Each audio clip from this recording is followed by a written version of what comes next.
Hello friends, I am BM. In this video I will show you how to fix Windows 10 screen rotated 180 degree. Please like this video, subscribe my channel, hit bell icon. Okay. Right click on desktop. Click on display settings. Scroll down. Click on landscape flipped.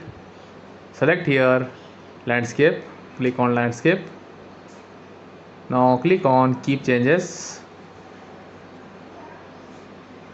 You see screen is rotated normal. Okay, close this.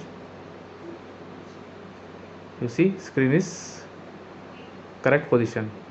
Thank you for watching me. See you on next video.